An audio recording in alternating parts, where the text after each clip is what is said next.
کچھ لوگوں کی طرف سے یہ اعتراض اٹھتا ہے کیا میلاد النبی منانا شرک ہے؟ اچھا، اب شرک کا مفہوم سمجھیں۔ شرک کہتے ہیں کہ رب تبارک و تعالیٰ کے برابر کسی کو ٹھہرانا۔ ہم میلاد بنا کے تو شرک کی جڑیں کاٹ رہے ہیں۔ آئے ہائے ہائے۔ اچھا زین بھائی، اسے عید میلاد النبی کیوں کہتے ہیں؟ اور عید تو اسلام میں صرف 2 ہیں، ایسا کچھ لوگ کہتے ہیں۔ پھر واضح کر دوں۔ اے رب تبارک و تعالیٰ ہمارے لیے آسمان سے مائدہ یعنی دسترخوان کو نازل فرما اور اسے ہمارے اولین اور آخرین کے لیے عید کا دن بنا دے۔ آسمان سے دسترخوان نازل ہو جائے وہ عید کا دن ہو جاتا ہے۔ تو پھر جو سرور کائنات ہوں، جو سردار انبیاء ہوں، جو فخر موجودات ہوں، جو فخر کائنات ہوں، تو ان کے آمد کے دن کو ہم عید میلاد النبی کیوں؟ بے شک۔ اچھا چلیں زین بھائی، یہ تو سمجھ میں آ گیا کہ جو یہ عید جو ہے وہ عرفی ہے، یہ شرعی عید نہیں ہے۔ صحیح، تو بدعت تو ہوگی کیونکہ سرکار دو عالم صلی اللہ علیہ وسلم نے نہیں منائی، انہوں نے بھی نہیں منائی، اور تمام صحابہ کرام نے بھی جو ہے اس معاملات کو نہیں منایا۔ تو کیا ہم ان سے بھی زیادہ بڑے عاشق رسول ہیں کہ ہم سرکار دو عالم صلی اللہ علیہ وسلم کے عشق میں یہ بدعت کر رہے ہیں؟ السلام علیکم ورحمۃ اللہ وبرکاتہ۔ جناب کیسے ہیں آپ سب؟ امید کرتا ہوں آپ سب خیریت سے ہوں گے، اور کافی عرصے بعد ہم اپنی ویڈیو نہیں بنا رہے ہیں۔ کچھ معاملات کی وجہ سے ویڈیوز ڈیلے ہو گئی تھی، لیکن انشاءاللہ کوشش ہماری یہی ہے کہ اب بیک ٹو بیک آپ کو ویڈیوز ملتی رہے۔ الحمدللہ ثم الحمدللہ، سرکار دو عالم صلی اللہ علیہ وسلم کی آمد کا مہینہ آ گیا ہے، اور یہ وہ مہینہ ہے کہ جس کے اندر سرکار دو عالم صلی اللہ علیہ وسلم اس دنیا میں تشریف لے کر آئے، یعنی ربیع الاول کا مہینہ۔ اس مہینے میں سرکار دو عالم صلی اللہ علیہ وسلم سے محبت رکھنے والے، عقیدت رکھنے والے مسلمان سرکار دو عالم صلی اللہ علیہ وسلم کی آنے کی خوشی مناتے ہیں، اور گھروں کو سجاتے ہیں، لوگوں میں محبتیں بانٹتے ہیں، سبیلے لگاتے ہیں، کھانے کھلاتے ہیں، لنگر کراتے ہیں۔ اس تمام کے اوپر جو اعتراضات ہوتے ہیں، اس اعتراضات کے جواب انشاءاللہ اس ویڈیو کے اندر ہم دیں گے۔ ہمارے ساتھ موجود ہے الحمدللہ زین الدین قادری صاحب، ان سے ہم سوال بھی کریں گے اور ان سے ہم سوالوں کے جوابات بھی لیں گے۔ امید ہے آپ ہمارے ساتھ بنے رہیں گے۔ السلام علیکم زین بھائی، کیسے ہیں آپ؟ خیریت سے؟ وعلیکم السلام ورحمۃ اللہ وبرکاتہ۔ اچھا، سب سے پہلے تو یہ بتائیں انشاءاللہ بیک ٹو بیک ویڈیوز آ رہی ہیں اب ہماری؟ انشاءاللہ امید تو یہی ہے، بس درمیان میں کچھ اس قسم کے معاملات ہو گئے، ویڈیوز نہیں آ سکیں۔ اللہ رحمت کی نظر فرمائے۔ کوشش تو یہی ہے نا کہ اب ہم ویڈیو انشاءاللہ عز و جل لوگوں کے سامنے پیش کرتے رہیں گے انشاءاللہ۔ آغاز کرتے ہیں جناب اس سلسلے کا، اور آغاز اس شعر کے ساتھ کہ نثار تیری چہل پہل پر ہزاروں عید ربیع الاول، نثار تیری چہل پہل پر ہزاروں عید ربیع الاول، سوائے ابلیس کے جہاں میں سبھی تو خوشیاں منا رہے ہیں۔ الحمدللہ۔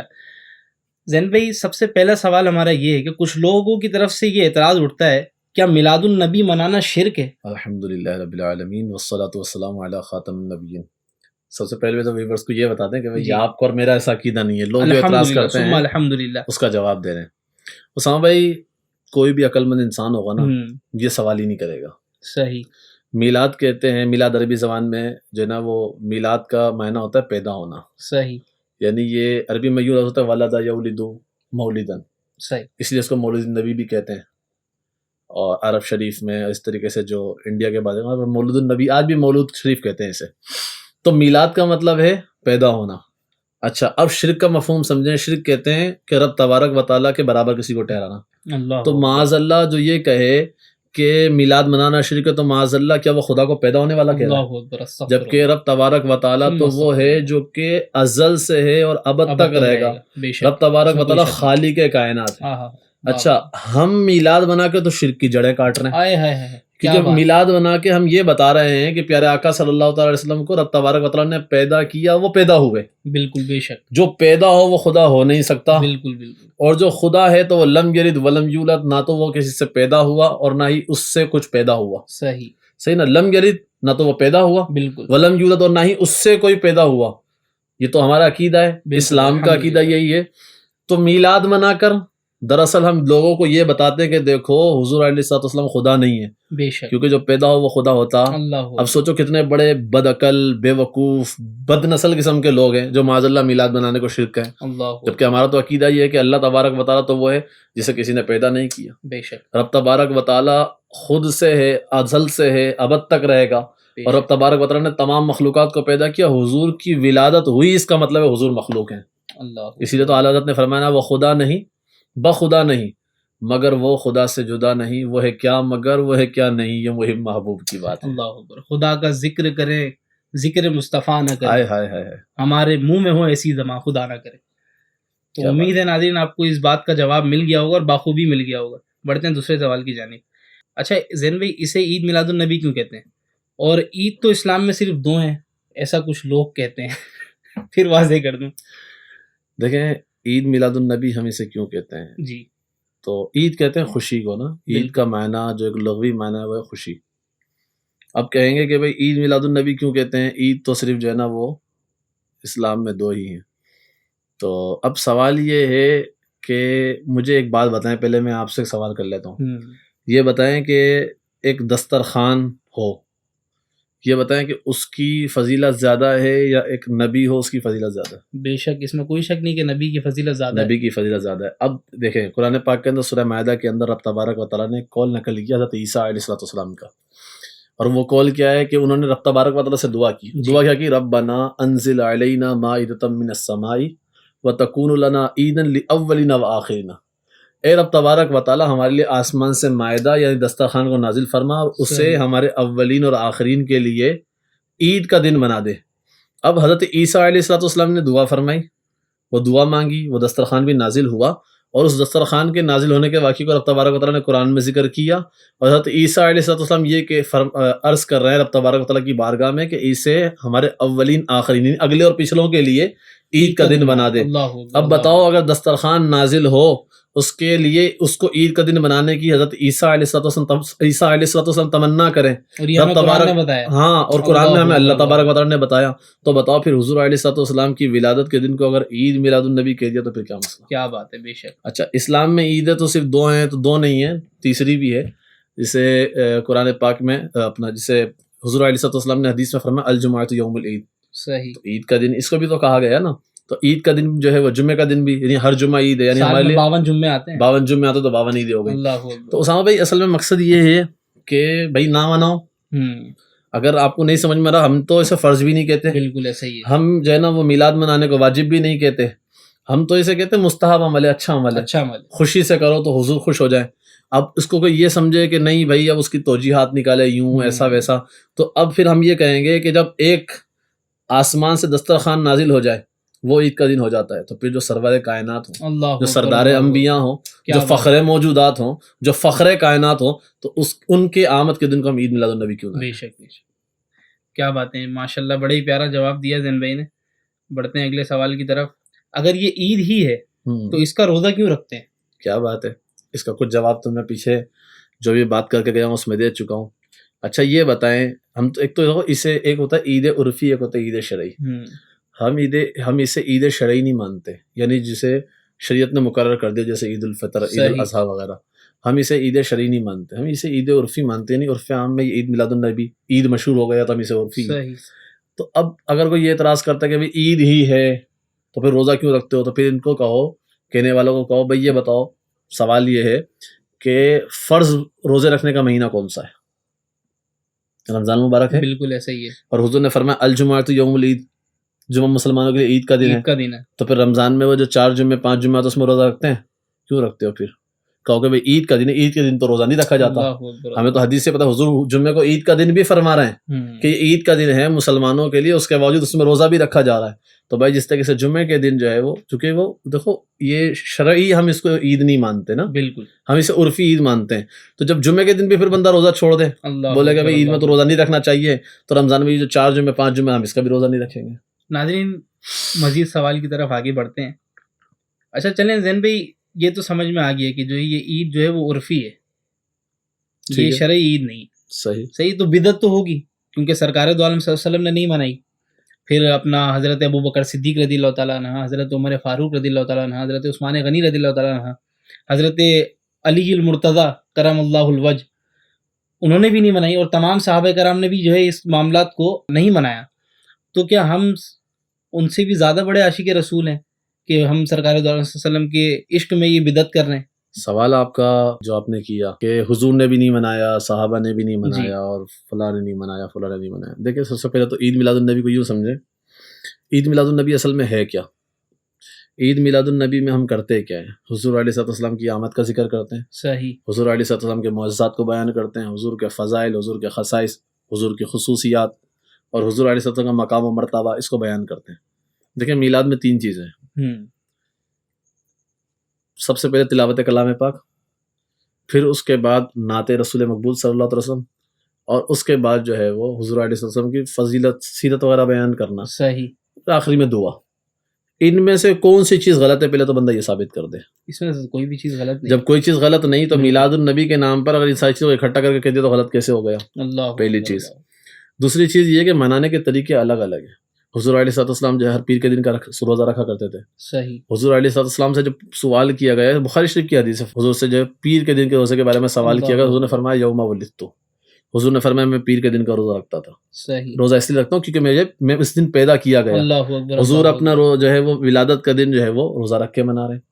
اچھا اب اگر سوال کو چلو یوں اس زاویے سے آپ لے کر آ جاؤ، صاحب تھوڑا سا تفصیلی ہے کہ حضور نے نہیں منایا، صحابہ نے نہیں منایا، حضرت ابوبکر صدیق نے نہیں منایا، فاروق اعظم نے نہیں منایا، عثمان غنی نے نہیں منایا، علی کرم اللہ تعالیٰ وجہ الکریم رضی اللہ تعالیٰ عنہ اجمعین نے نہیں منایا، کسی صحابہ نے نہیں منایا. تو اب کیا صحابہ سے بڑے عاشق رسول ہو گئے؟ ہاں بھائی صحابی نے نہیں منایا تم بنا رہے ہو، تو اور جو ہے نا وہ پھر یہ بدعت ہے. اور پھر یہ بھی کہتے ہیں کہ بھائی وہ ہر نیا کام جو ہے وہ بدعت ہے، اور ہر بدعت گمراہی ہے. صحیح. تو جو گمراہی ہے وہ جہنم کی طرف لے کے جانے والی ہے. ایک متفقہ بات تمام جو ہے وہ مکاتب فکر کے نزدیک ہے، جو بدعتی ہوگا نا بدعتی، اس سے حدیث نہیں لی جاتی. جو بدعتی ہوگا اس سے حدیث نہیں لی جاتی. اچھا پھر آپ اگر ایک قاعدہ کلیہ یہ لگا دیں کہ جو کام صحابہ نے نہیں کیا جی وہ بدعت ہے، تو چلیں آپ کو میں ایک بدعت کی بہت بڑی مثال دوں. پھر میں یہ کہوں گا کہ جو بخاری کے ماننے والے نا پھر وہ بخاری کو چھوڑ دیں.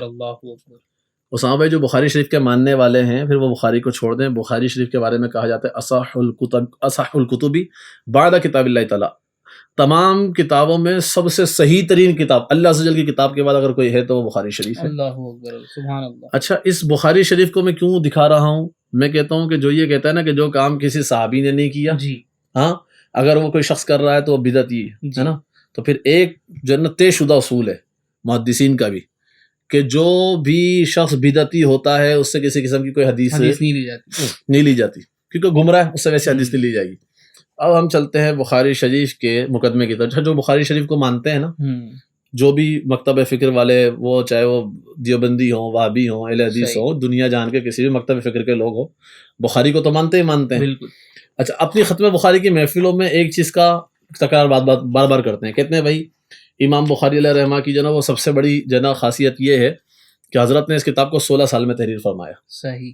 اور 16 سال میں تحریر فرمایا تو 16 سال کیسے لگے؟ سوچے کتنا وقت انہوں نے اس کتاب کو دیا ہوگا. بالکل ایسے ہی. اب وہ کہتے ہیں فضیلت یہ بیان کرتے ہیں کہ امام بخاری علیہ رحمہ فرماتے ہیں کہ میں نے اس کتاب کو لکھنے سے پہلے میں نے کیا کیا کہ ہر حدیث کو لکھنے سے پہلے میں غسل کرتا. اللہ اکبر. اور غسل کرنے کے بعد 2 رکعت نماز نفل ادا کرتا، اس کے بعد ایک حدیث لکھتا. صحیح. اب اگلی حدیث لکھنی ہے، اگلی حدیث لکھنے کے لیے میں دوبارہ سے جو ہے وہ غسل کرتا، اللہ پھر دوبارہ سے 2 رکعت نماز نفل ادا کرتا، پھر میں حدیث کو لکھتا. تبھی تو اس حدیث کو اس بخاری شریف تقریباً 4000 کچھ کے قریب اس میں احادیث ہے. صحیح. لیکن اس کو جمع کرنے میں 16 سال کا عرصہ لگا. اور امام بخاری علیہ رحمہ فرماتے ہیں کہ جو ہے میں ہر جو ہے وہ حدیث لکھنے سے پہلے میں کیا کرتا؟ غسل کرتے اور نفل پڑھتا 2 رکعت نماز نفل پڑھتے پھر ایک حدیث لکھتے. یعنی آپ سوچیں ایک باب میں 15 حدیثیں تو وہ بار بار غسل بھی کر رہے ہیں، نفل بھی ادا کر رہے ہیں. انہوں نے اس طریقے سے کتاب کو لکھا. صحیح. یہ دیکھیں یہ ہے صفحہ نمبر 9، یہ جو ڈی کے دارالکتب العلمیہ بیروت کی جو چھپی ہوئی کتاب ہے. صحیح. بخاری شریف کا جو اصل نسخہ ہے اس کے صفحہ نمبر 9 میں لکھا ہوا ہے. امام بخاری کہتے ہیں، میں انشاءاللہ اسامہ بھائی آپ سے ریکویسٹ کروں گا کہ اس روایت کو یہ جو ہے اس کو تھوڑا بڑا کر کے لکھانا، دکھا دیجیے گا ہماری پبلک کو. کہتے ہیں قال البخاری رحمہ اللہ تعالی، امام بخاری علیہ رحمہ فرماتے ہیں ما وضعت فی کتابی الصحیح حدیثا، کہتے ہیں میں نے اس کتاب میں فقط صحیح حدیث کو ہی رکھا. صحیح نا، یعنی اس کا لفظی معنی یوں کریں گے ما وضعت فی کتابی الصحیح حدیثا، کہتے ہیں میں نے اپنی کتاب میں جو صحیح حدیث رکھی کس طریقے سے لکھی؟ الا غسلت قبل ذلك وصلیت رکعتین، مگر یہ ہے کہ میں نے غسل کیا، صحیح ہے، اور کیا کیا؟ 2 رکعت نماز نفل ادا کی. اب مجھے آپ یہ بتائیں اسامہ بھائی، یہ اعتراض کرنے والوں سے میں یہ سوال کروں گا، یہ امام بخاری علیہ رحمہ فرما رہے ہیں اور اسی بخاری میں لکھا ہوا، اسی بخاری کے اندر کیا بات جو بیروت کی چھپی ہوئی کتاب ہے اس کے صفحہ نمبر 9 میں یہ بات لکھی ہوئی ہے کہ امام بخاری فرماتے ہیں کہ میں نے کیسے، ایک تو میں نے صحیح حدیث کا التزام کیا، ساری احادیث صحیح لکھی، اور لکھنے سے پہلے میں نے کیا کیا کہ ہر حدیث کو لکھنے سے پہلے میں نے جو ہے وہ غسل کیا اور 2 رکعت نماز نفل ادا کی. اگر اس میں 4000 حدیثیں ہیں تو 4000 غسل ہو گئے اور 8000 نفل ہو گئی. صحیح ہے. اللہ اکبر. اب مجھے یہ بتائیں اسامہ بھائی، حدیث اس طریقے سے لکھنا کیا قرآن پاک میں کہیں آیا؟ کہیں بھی نہیں آیا کہ جو ہے نا وہ اس طرح کی کوئی جو نا قرآن پاک کی آیت ہو کہ اذا کتبتم الاحادیث فاغتسلوا وصلوا رکعتین، کہ جب تم قرآن کی کوئی آیت ہو کہ جب تم جو نا حدیث لکھنے لگو تو تم جو ہے وہ جو ہے غسل بھی کرو، تم 2 رکعت نماز نفل بھی ادا کرو، یا ایسی کوئی حدیث ہو. اچھا پھر کسی صحابی نے ایسا کیا ہو؟ صحیح. ابوبکر صدیق رضی اللہ تعالیٰ عنہ نے کیا ہو، فاروق اعظم رضی اللہ عنہ نے کیا ہو، عثمان غنی رضی اللہ تعالیٰ عنہ نے کیا ہو، مولا علی نے کیا ہو، کسی صحابی نے کیا ہو. صحیح. جب کسی صحابی نے نہیں کیا تو امام بخاری نے کیا. آپ کے قاعدے کلیے سے امام بخاری بدعتی ہو گئے. جب بدعتی ہو گئے تو پھر آپ کے، ہم تو نہیں کہتے، آپ کے جو ہے وہ زاویے سے جو اعتراض کرنے والے، جب امام بخاری بدعتی ہوئے تو پھر اپنا دوسرا کوئی بخاری بھی ڈھونڈو اور امام بخاری بھی کوئی دوسرا ڈھونڈ لو. تو یعنی کتنی واضح سی بات ہے کہ جس سے اعتراض کہاں تک جا رہا ہے؟ امام بخاری تک گیا. اب بتاؤ صحیح احادیث تم کہاں سے لے کر آؤ گے؟ جو بھی کام صحابہ نے نہیں کیا، اب کوئی ان سے پوچھے نا، امام بخاری کی حضرت ابوبکر صدیق رضی اللہ عنہ سے بڑے جو ہے نا وہ عاشق رسول تھے، جو حدیث لکھنے میں ایسا التزام کیا جو ابوبکر صدیق رضی اللہ عنہ نے بھی نہیں کیا. کیا وہ فاروق اعظم رضی اللہ عنہ سے زیادہ جو ہے وہ عاشق رسول تھے؟ جو التزام انہوں نے کیا وہ تو فاروق اعظم سے بھی ثابت نہیں، وہ عثمان غنی رضی اللہ عنہ سے بھی ثابت نہیں، مولا علی سے بھی ثابت نہیں، کسی صحابی سے ثابت نہیں. تو اب کیا کہو گے؟ معاذ اللہ بنا دو بدعتی. یعنی جو قاعدہ کلیہ آپ نے اہل سنت و جماعت پہ رکھ کے ان پہ ٹارگٹ کرنا چاہا، ان پہ آپ نے بم بارود گولہ برسانا چاہا، تو وہ تو آپ کا جو ہے نا وہ ٹارگٹ پہ تو آپ کے امام بخاری علیہ رحمہ بھی آ گئے. اللہ اکبر. اللہ. تو پتہ یہ چلا کہ یہ جو آپ نے قاعدہ کلیہ بنانی نا، جو صحابہ نے نہیں کیا وہ بعد میں کرے کوئی بدعتی، تو یہ آپ کی اپنی بنائی ہوئی بات ہے. جو حدیث مشکاۃ شریف کی وہ یہ ہے کہ مومن جسے اچھا گمان کریں فہو عند اللہ حسن، وہ اللہ کے نزدیک بھی اچھا ہے. صحیح. یعنی مسلمان اگر کسی چیز کو اچھا گمان کریں تو اللہ کے نزدیک بھی اچھا ہے. اور حضور نے ایک بات ارشاد فرمائی تھی، یہ جو بات کرتے ہیں نا آپ سامع بھائی، اتنا جدید دور ہے، سوشل میڈیا کا دور ہے، انٹرنیٹ کا دور ہے، یعنی کتنے آسان ہے کمیونیکیشن، رابطے کتنے آسان ہیں. پوری دنیا کے اندر عید میلاد النبی منائی جاتی ہے، پوری دنیا کے اندر جلوس میلاد النبی نکلتے ہیں، پوری دنیا کے اندر محافل میلاد منعقد ہوتی ہیں. اس وقت آپ لبنان جائیں، شام جائیں، عراق جائیں، افغانستان جائیں، جو ہے وہ یہاں تک کہ چائنا تک کے اندر بھی، چائنا ہے، یو ایس اے ہے، کینیڈا ہے، پوری دنیا کے اندر. بالکل. اور حضور نے فرمایا تھا ایک قاعدہ کلیہ اگر سمجھ جائے نا تو ساری بات ختم ہو جائے. حضور نے فرمایا لا یجتمع امتی ضلالۃ، حضور نے فرمایا میری امت کبھی گمراہی پر جمع نہیں ہو سکتی. اللہ اکبر. اللہ. اگر دنیا کے کروڑوں لوگ کروڑوں مسلمان اگر سارے بدعتی، سارے گمراہ، تو پھر بتائیے کہ پھر حق پر کون ہے؟ حقیقت یہی. صحیح ہے نا. تو حضور نے فرمایا تھا میری امت گمراہی پر جمع نہیں ہو سکتی. تو اس سے پتہ چلا کہ عید میلاد النبی منانا نہ تو گمراہی ہے اور نہ ہی کچھ اور. اور اگر بدعت وہی ہے کہ جو حضور کے زمانے میں نہیں ہوا، اور یہ کہتے ہیں کہ بھئی ہر بدعت گمراہی ہے، ہر بدعت گمراہی، ایک جو قاعدہ بنا دیا ہر بدعت گمراہی، مجھے تو یہ سمجھ میں نہیں آتا کہ یہ بات لے کر کہاں سے آئے. صحیح. میں نے ابھی آپ کو پیچھے حدیث سنائی ہے مشکاۃ شریف کی کہ جسے مومن اچھا گمان کرے فہو عند اللہ حسن، یہ مشکاۃ شریف کی حدیث ہے، وہ اللہ کے نزدیک بھی اچھا ہے نا. اب یہ ایک تو میں نے آپ کو قاعدہ کلیہ بتا دیا، پھر یہ بتائیں کہ فاروق اعظم رضی اللہ عنہ نے تراویح کی نماز باجماعت کروائی جو حضور کے زمانے میں کبھی نہیں ہوئی. اور حضور کے زمانے میں کبھی نہیں ہوئی تو حضرت ابوبکر صدیق رضی اللہ عنہ کے زمانے میں بھی کبھی نہیں ہوئی. اور پھر جب حضرت ابوبکر صدیق رضی اللہ عنہ کے زمانے میں کبھی نہیں ہوئی، فاروق اعظم رضی اللہ عنہ نے ایک قاری منتخب فرمایا اور اس کے بعد پیچھے لوگوں کو کہا کہ ان کی اقتداء کرو اور نماز پڑھو. اور نماز ان کو پڑھتے ہوئے فاروق اعظم رضی اللہ عنہ نے دیکھ کر جو جملہ ارشاد فرمایا نا، میں کہتا ہوں وہ دیوبندی وہابیوں کے منہ پہ بہت بڑا تماچا ہے. اگر سمجھے آپ نے فرمایا، وہ جو کہتے ہیں نا بدعت تو ساری وہی دلالت ہی ہوتی ہے، ساری گمراہی ہوتی ہے، بدعت تو اچھی کب ہونے لگی.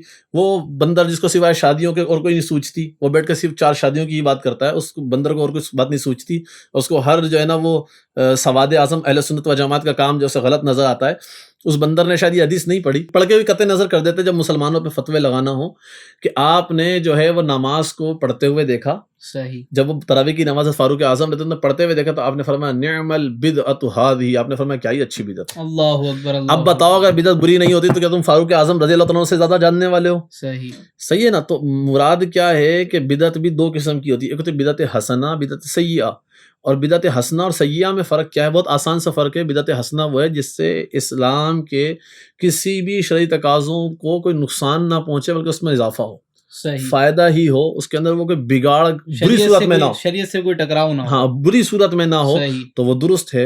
اور جو ہے اپنا بدعت سیئہ ہوتی ہے کہ جس سے کسی دین میں بگاڑ پیدا ہو. صحیح. جیسے مثال کے طور پر جو ہے وہ صلاۃ والسلام پڑھنے پر اعتراض کرنا معاذ اللہ، حضور علیہ الصلوۃ والسلام کے بعد کسی دوسرے نبی کے آنے کا گمان درست جاننا، تعظیم الناس میں قاسم نانوتوی کی، اس طریقے سے معاذ اللہ جو ہے وہ رشید احمد گنگوئی کا یہ کہنا کہ اللہ تبارک و تعالیٰ معاذ اللہ جھوٹ بھی بول سکتا ہے، اسی طریقے سے جو ہے وہ خلیل احمد امبیڈوی ہو گیا، اشرف علی تھانوی ہو گیا، قاسم نانوتوی، یہ بدعتی لوگ ہیں جو نئی بات اسلام میں یہ وہ بات لے کر آیا جو 1400 سال میں کوئی بھی نہیں لے کر آیا۔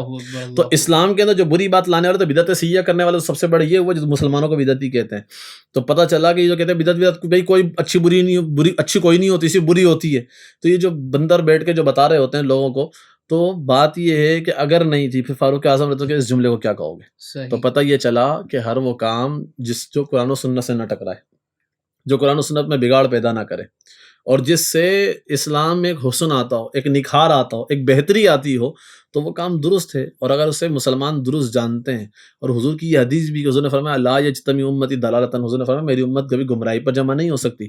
تو اس سے ان ساری باتوں سے یہ پتہ چلا کہ میلاد النبی منانا نہ تو شرک ہے، نہ ہی بدعت ہے، نہ ہی گمراہی ہے، البتہ شیطان جب حضور علیہ السلام پیدا ہوئے تب بھی رویا۔ بالکل، آج شیطان کی روحانی اولادیں حضور کی پیدائش میں بار بار روتی ہیں۔ بالکل ایسے ہی، یہ تو سمجھ نہیں آتی۔ صحابہ میں کہتا ہوں کہ لوگ کہتے ہیں کہ محرم میں کچھ لوگ سینہ پیٹتے ہیں، میں نے کہا غور سے نہیں دیکھا، ربیع الاول میں سر پیٹنے والے لوگ بھی ہیں۔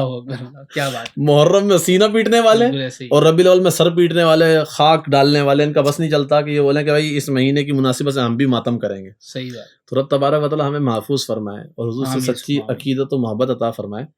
ایک وہ کسی بزرگ نے حضور علیہ السلام کا خواب میں دیکھ کر پوچھا، کہا کہ یا رسول اللہ صلی اللہ تعالیٰ علیہ وسلم، یہ جو لوگ میلاد مناتے ہیں، آپ کی ولادت کی خوشیاں مناتے ہیں، آپ خوش ہوتے ہیں؟